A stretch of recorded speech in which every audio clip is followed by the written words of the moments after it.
السلام علیکم ورحمۃ اللہ وبرکاتہ۔ بسم اللہ الرحمن الرحیم والصلاة والسلام علی خاتم المعصومین وعلی آلہ وصحبہ اجمعین، اما بعد۔ معزز سامعین، مختصر درس حدیث کی نشست کے ساتھ خلیق الرحمن آپ سے مخاطب ہیں۔ ہماری بات چل رہی ہے ابن عمر رضی اللہ تعالی عنہما کی ایک حدیث سے متعلق، روایت سے متعلق، کہ سرکار دو عالم صلی اللہ علیہ وسلم کا ارشاد ہے، جو قیامت کا نظارہ کرنا چاہے، گویا کہ وہ براہ راست نظارہ کر رہا ہے، تو اسے چاہیے کہ وہ سورۃ الانفطار پڑھے، سورۃ التکویر پڑھے اور سورۃ الانشقاق پڑھے۔ اس حدیث کے تحت گزشتہ نشست میں سورہ تکویر پہ اذا الشمس کورت پر ہماری بات ہو چکی ہے۔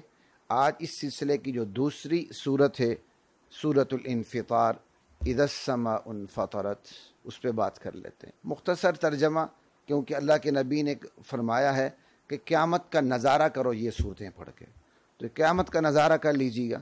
اذا السماء انفطرت، جب آسمان پھٹ جائے گا، اللہ اکبر۔ وَإِذَا الْكَوَاكِبُ انتَثَرَتْ، جب ستارے بکھر جائیں گے، ان کی شیرازہ بندی ختم ہو جائے گی، ان کی باہمی بندش ٹوٹ جائے گی، تارے ٹوٹ کے بکھر جائیں گے۔ وَإِذَا الْبِحَارُ فُجِّرَتْ، جب سمندر پھٹ پڑیں گے، اپنی حدود کو چھوڑ دیں گے، بہہ پڑیں گے، ہر اونچ نیچ نشیب و فراز میں پانی پانی ہوگا، تمام سمندر یکجا ہو جائیں گے۔ اللہ اکبر۔ گزشتہ صورت میں وہاں سجرت کے الفاظ ہے، جب سمندر بھڑک اٹھیں گے، اس میں سمندر کے جوش کی بات ہے۔ یہاں سمندر کا اپنی حدوں کو چھوڑ کے باہر آنے کی بات ہے، کہ سمندر اپنی حدوں کو چھوڑ دیں گے، پھٹ کے باہر آ جائیں گے۔ جب پوری زمین پر یک بارگی زلزلہ ہوگا، کوئی ایک مقامی زلزلہ نہیں ہوگا، اذا زلزلت الارض زلزالها، تو یہ زلزلے کے اثرات ہوں گے کہ وہ سمندر پھٹ کے اپنی حد بندیوں سے آزاد ہو جائیں گے، دنیا کے تمام سمندر ایک ہو جائیں گے، ہر طرف پانی اور پانی ہوگا، جو ایک صورتحال سمجھ میں آ رہی ہے۔ جب زمین پھٹے گی، اللہ اکبر، زلزلوں سے، تو پھر سمندر کی تہ بھی تو شک ہو جائے گی، پانی زمین کی اس سطح پہ پہنچے گا نیچے، جہاں کیا کہتے ہیں، جب سمندر پھٹیں گے تو پانی وہاں پہنچے گا جہاں ایک لاوا ہمیں حرارت کا موجود رہتا ہے، وہیں سے پھر سمندر بخارات میں تبدیل ہونا شروع ہو جائیں گے، یا خود ہائیڈروجن اور آکسیجن جو بھڑکنے اور بھڑکانے والی ہیں، آکسیجن بھڑکانے والی ہے، ہائیڈروجن بھڑکنے والی ہے۔ یہ H2O جو جیسے میں نے پہلے بھی بتایا تھا، دو حصہ ہائیڈروجن اور ایک حصہ جس طرح آکسیجن ہے، یہ اپنے اصل حالت میں آ جائیں گے، بھڑکنے اور بھڑکانے لگ جائیں گے، سمندر بخارات میں تبدیل ہونا شروع ہو جائے گا۔ یہ ہمارا عندیہ ہے، یعنی مفسرین کا، باقی اللہ جانے کیسے ہوگا۔ سمجھ میں یوں بات آتی ہے کہ ایسا ہو سکتا ہے، باقی صاف الفاظ ہیں، آسمان پھٹ پڑیں گے، تارے بکھر جائیں گے، سمندر کیا کہتے ہیں ابل پڑیں گے، پھٹ پڑیں گے۔ اللہ اکبر۔ وَإِذَا الْقُبُورُ بُعْثِرَتْ، اور قبریں کھاڑ دی جائیں گی، کھول دی جائیں گی، قبریں شک کر دی جائیں گی، مردے باہر آ جائیں گے۔ عَلِمَتْ نَفْسٌ مَّا قَدَّمَتْ وَأَخَّرَتْ، ایسے میں ہر جان لے گی کہ وہ آگے کے لیے اس نے کیا کیا اور پیچھے وہ کیا چھوڑ کے آیا۔ ما قدمت وأخرت، ہر شخص جان لے گا کہ اسے کیا کرنا چاہیے تھا، کیا کیا، کیا نہیں کرنا چاہیے تھا اور کتنا اس نے نہیں کیا۔ ہر شخص جان لے گا کہ تاریخ وار، ترتیب وار اس نے کیا آگے بھیجا۔ اللہ اکبر۔ جو پہلے بھیجا وہ پہلے، جو بعد میں بھیجا وہ بعد میں۔ ہر شخص جان لے گا کہ اس نے کیا کیا تھا، اچھا یا برا، اور پھر ان اچھے برے اعمال کے پیچھے اثرات، نتائج نسلوں تک کیسے رہے، کب تک رہے، سب کچھ اس کے سامنے آ جائے گا، کیونکہ اعمال اس کے سامنے کھول دیے جائیں گے۔ وَإِذَا الصُّحُفُ نُشِرَتْ، جیسے سورہ تکویر میں گزر چکا۔ یہاں سورہ انفطار میں 4 مرحلوں کا ذکر ہے. 5واں مرحلے میں کہا گیا کہ بندہ سب کچھ علمت نفس ما قدمت واخرت واذا القبور بعثرت، جب قبریں کھول دی جائیں گی.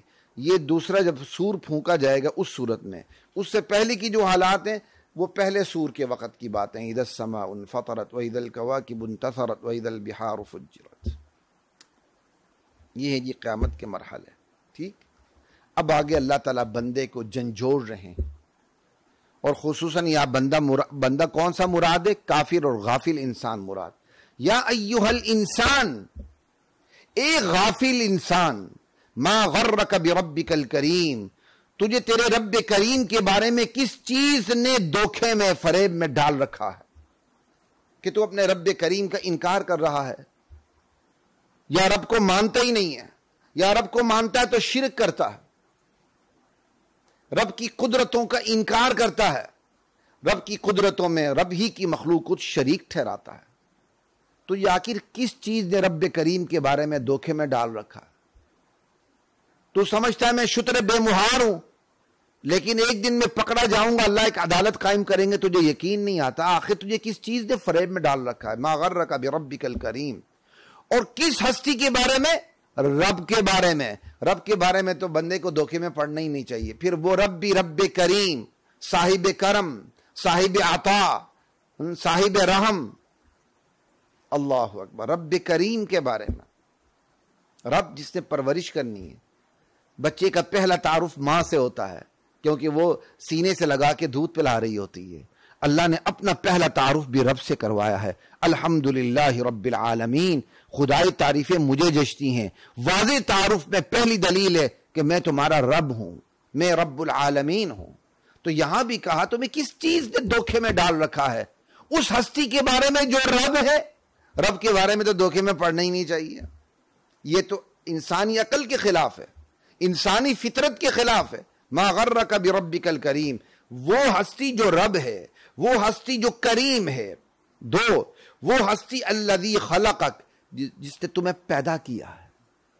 فسواک، پھر کوئی بے ڈب پیدا نہیں کیا، تمہاری نو کی پلک درست کر دی ہے. او بہترین خوبصورت انسان بنا دیا.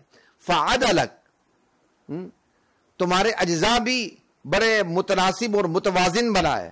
تمہیں صحیح الاعضاء بنایا، تمہیں متناسب الاجزاء بنایا. فی ای صورت ما شاء رکبک، پھر جس صورت میں چاہا تمہیں جوڑ کے سامنے لے آیا.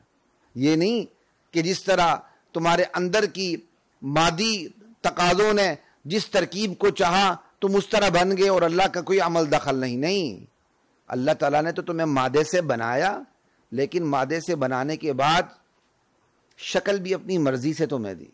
فی ای صورت ما شاء رکبک. انسان بنا مٹی سے ہے، لیکن کوئی کالا ہے، کوئی سفید ہے، کوئی گورا ہے، کوئی درمیانہ ہے. تو یہ اللہ کی مرضی ہے نا. فی ای صورت ما شاء رکبک. کلا، تمہارا یہ رویہ درست نہیں جو تم رب کے بارے میں دھوکے میں کا شکار ہو چکے ہو، رب کا انکار کرتے ہو، رب کی قدرتوں میں صفات میں شریک ٹھہراتے ہو. اور پھر تم کس چیز نے غفلت میں ڈالا؟ تو یہاں کلا سے بتا دیا اللہ کی مخلوق میں، اللہ کی کائنات میں کوئی ایسی چیز نہیں جو رب کے بارے میں دھوکے میں ڈالے، بلکہ وہ رب کی طرف رہنمائی کرتی ہے. کلا، اللہ کی کائنات میں کوئی ایسی چیز نہیں جو رب کے بارے میں تمہیں دھوکے میں ڈالے. کلا، کوئی ایسی چیز نہیں. بل تکذبون بالدین، بلکہ اصل معاملہ یہ ہے کہ تم جزا اور سزا کے دن کو جھٹلاتے ہو. تم اس دن کو جھٹلاتے ہو جس میں اپنی قوتوں کا، اپنے فیصلوں کا، اپنی آراء کا، اپنے جرگوں کا، اپنی پنچایتوں کا، اپنے اختیارات کا، اپنے منصب کا تم نے حساب کتاب دینا ہے. اپنے کرتوتوں کا، اپنے نیک اعمال کا، اپنے برے اعمال کا تم نے حساب کتاب دینا ہے. تم اس دن کو جھٹلاتے ہو چونکہ تمہیں جواب دہی کا دن کا یقین ہی نہیں، اور تم یہ سمجھتے ہو کہ کوئی ایسا دن آنا نہیں، لہٰذا تم خدا کی بھیجی ہوئی تعلیمات پر توجہ دینے کو تیار ہی نہیں. سنتے، توجہ دیتے، کوئی تمہاری کھوپڑی میں بات پڑتی تو تم مانتے. تم سنتے اس لیے نہیں ہو، تم کہتے ہو بس ہاں بابر بائش کوش کے عالم دوبارہ نیس، کہ جتنی تم نے عیاشی کرنی کر لو، زندگی نے ایک ہی دفعہ ملنا، دوبارہ نہیں ملنا، جو کرنا کرو، اس لیے تم خدائی تعلیمات پر توجہ نہیں دیتے ہو، جس کا نتیجہ یہ ہے کہ تمہیں رب کریم کے بارے میں تم دھوکے میں پڑے ہوئے ہو۔ اصل تمہارا مرض جواب دہی کے دن کا انکار ہے، اور جواب دہی کا دن کا انکار یہ اس قدر خلاف عقل ہے کہ اگر انبیاء بھی نہ آتے تو جواب دہی کے دن کو سمجھنا آسان ہے۔ آپ کسی جگہ ملازم ہے، تو جب آپ کی ملازمت لگ گئی تو کیا ملازمت کے بارے میں حساب کتاب نہیں ہوگا؟ کیا وہ ادارہ حساب نہیں لے گا؟ کیا وہ ادارہ نگہبانی نہیں کرے گا؟ آپ کو واچ نہیں کرے گا؟ کیا یہ آپ کی عقل خود تسلیم نہیں کرتی کہ میں جس ادارے میں ملازم ہوں وہ مجھے واچ کرے، نگرانی کرے، نگہبانی کرے؟ یہ تو عقل سلیم کا تقاضا ہے۔ بس اللہ نے پیدا کیا ہے، اللہ نے قوت دی ہے، تمیز دی ہے، فیصلہ، شعور، ساری چیزیں بندے کے ہاتھ میں دے دی ہیں، اسی کا تو حساب کتاب ہونا ہے، اسی کا تو نام یوم الدین ہے۔ وَإِنَّ عَلَيْكُمْ لَحَافِظِينَ۔ صرف جواب دہی کے دن قیامت نے صرف برپا نہیں ہونا، بلکہ ابھی سے اس کا انتظام، انصرام، نظم و ضبط موجود ہے۔ وہ کیسے؟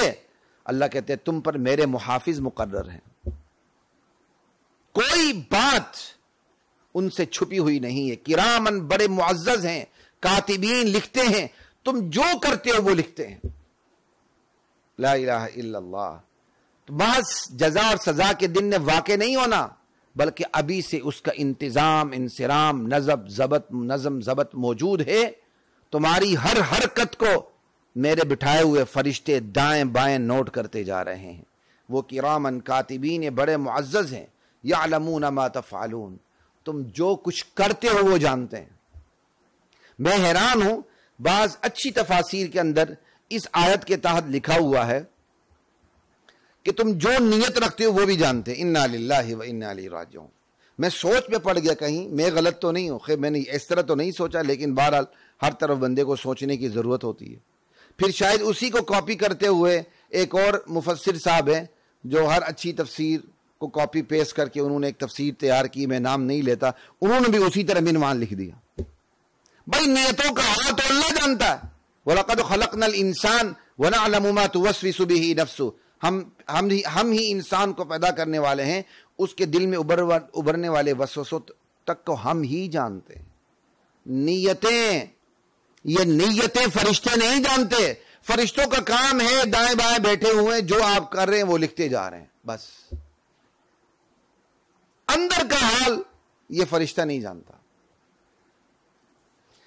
یعلمون ما تفعلون ان الابرار لفی نعیم، نیک لوگ نعمت بری جنتوں میں ہوں گے، وان الفجار لفی جحیم، نافرمان لوگ دوزخ میں ہوں گے، یصلونها یوم الدین، اس دوزخ میں وہ روز قیامت داخل ہوں گے، وما هم عنها بغائبین، وہ اس سے غائب نہیں ہو سکیں گے، اس جہنم سے دور نہیں ہو سکیں گے۔ یہ ہی ہمیش کی جہنم پر بہت بڑی دلیل کہ وہ اس سے غائب نہیں ہو سکیں گے، ہمیشہ اس کے اندر رہیں گے۔ وما ادراک ما یوم الدین، آپ کو کیا خبر کہ جزا سزا کا دن کیا ہے، کس ہیبت اور عظمت، کون سا ہیبت اور عظمت والا دن ہے۔ پھر اللہ کہتے ہیں پھر میں کہتا ہوں ما ادراک ما یوم الدین ثم ما ادراک ما یوم الدین، تمہیں کیا معلوم کہ روز جزا کیا ہے۔ یہ عربی اسلوب ہے، کسی بات کی طرف متوجہ کرنا ہو اور اس کی عظمت اور ہیبت دل میں بٹھانی ہو تو یہ سوالیہ انداز اختیار کیا جاتا ہے، اور یہ اسلوب ہماری اردو زبان میں نامانوس ہے۔ یہ عربی زبان کا اسلوب ہے، جیسے القارعۃ ما القارعۃ، الحاقۃ ما الحاقۃ، اسی طرح یہاں ہے یوم لا تملک نفس لنفس شیئا۔ تمہیں کیا معلوم وہ دن کیسا ہے؟ تو بس اس دن کے متعلق اتنی بات سن لو، یہ وہ دن ہوگا جب کوئی جان کسی جان کے لیے نفع کا ذرہ بر کام نہیں کر سکے گا، کوئی کسی کے لیے کچھ بھی نہیں کر سکے گا۔ لا تملک نفس لنفس شیئا والامر یومئذ للہ، حکم صرف ایک اللہ کا ہوگا اس دن، بس وہاں مجازی حکومتیں، سلطنتیں، اختیارات بھی ختم ہو جائیں گے، صرف اللہ کی حکومت ہوگی۔ البتہ اللہ کے حکم سے سفارش ہوگی، بس یہ سفارش بھی دراصل سب سے پہلے سفارش کرنے والے کو فائدہ پہنچائے گی۔ کہ اللہ کی مخلوق میں ایسے بندے ہیں جو اس مرتبے پر ہیں، جو نہ صرف خود جنت جا رہے ہیں بلکہ اللہ کے اجازت سے گناہگاروں کی سفارش بھی کر رہے ہیں، یا جنت میں پہلے سے موجود لوگوں کی سفارش ہو رہی ہے ان کے درجات بڑھانے کے لیے، جیسے نبی علیہ السلام کی سفارش سے جنت میں موجود لوگوں کی کیا کہتے ہیں کہ مرتبے بلند ہوں گے۔ اللہ تعالی ہمیں اس صف میں شامل فرمائے۔ تو خواتین و حضرات، سورہ انفطار بھی آپ کے سامنے رکھ دی، پورا ایک قیامت کا منظر ہے، اللہ کے نبی کا فرمان ہے۔ جو قیامت کے منظر کو گویا مشاہدہ کرنا چاہے تو وہ ان 3 صورتوں کو پڑھ لیں۔ 2 صورتیں ہو چکی ہیں، 1 صورت رہتی ہے، اگلی نشست میں انشاءاللہ ہم اسے بھی مکمل کریں گے۔ تب تک کے لیے اجازت دیجیے، السلام علیکم ورحمۃ اللہ وبرکاتہ۔ وَلَقَدْ أَنزَلْنَا